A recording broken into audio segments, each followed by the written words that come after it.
Hello students, dictation 5 second बाद शुरू होगा।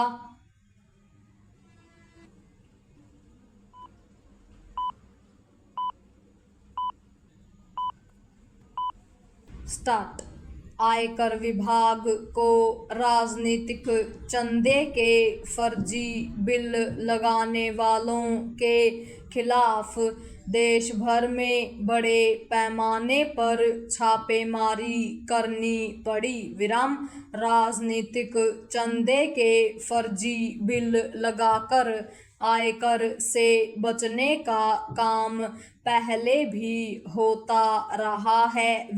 माना जाता था कि इसमें कुछ कमी आई होगी, लेकिन लगता है कि स्थिति जस की तस है।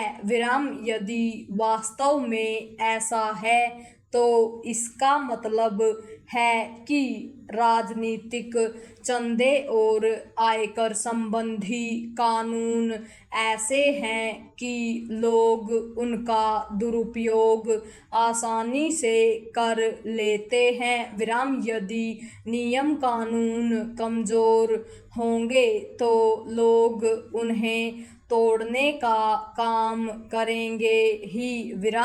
यह ठीक है कि लोगों को जिम्मेदार होना चाहिए, लेकिन आखिर सरकार की भी तो कोई जिम्मेदारी बनती है। समझना कठिन है कि वह राजनीतिक चंदे और आयकर से जुड़े कानून इस तरह के क्यों नहीं बना पा रही है कि उनका न्यूनतम दुरुपयोग हो सके, और यदि लोग दुरुपयोग करें तो आसानी से पकड़ में आ जाएं। बात केवल आयकर कानूनों की विसंगतियों की ही नहीं है।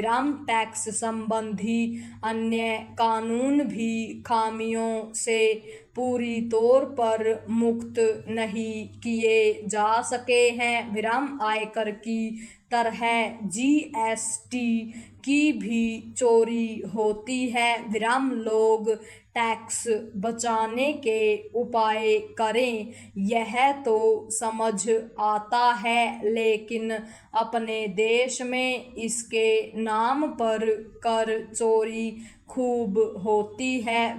यह ठीक है कि कर संग्रह बढ़ रहा है, लेकिन उतना नहीं जितना बढ़ना चाहिए। वैसे तो टैक्स चोरी दुनिया भर में होती है, लेकिन इसका यह मतलब नहीं कि भारत में भी वह होती रहे और उस पर कोई प्रभावी लगाम न लग पाए। टैक्स चोरी अमीर तबका भी करता है और उसकी देखा देखी मध्यम वर्ग भी। टैक्स चोरी पर शायद पूरी तौर पर तो रोक नहीं लगाई जा सकती, लेकिन टैक्स चुराने वाले लोगों के मन में कानून का थोड़ा भय भी होना चाहिए। यह शुभ संकेत नहीं कि अपने देश में तमाम दावों के बाद भी टैक्स ढांचे में पर्याप्त सुधार नहीं किया जा सका है। पता नहीं टैक्स ढांचे में जरूरी सुधार करने में देरी क्यों हो रही है? जो भी हो, इसकी अनदेखी नहीं की जा सकती कि नोटबंदी के बाद यह जो दावा किया गया था कि नकदी का चलन कम हो जाएगा, वह थोथा ही साबित हुआ।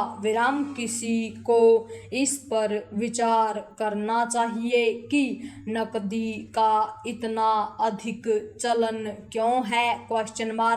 भ्रष्टाचार में नकदी की एक बड़ी भूमिका है विराम इसकी अनदेखी नहीं की जा सकती कि भ्रष्ट नेताओं नौकरशाहों के पास से करोड़ों अरबों रुपए की नकदी मिलती ही रहती है विराम यदि नेताओं नौकरशाहों की रिश्वतखोरी पर सचमुच लगाम लगानी है तो नकदी के चलन को कम करना होगा और मनी ट्रेल का पता लगाने की कोई ठोस व्यवस्था भी करनी होगी विराम यदि ऐसा नहीं किया जाता तो इस तरह के दावों का कोई मतलब नहीं कि मोदी सरकार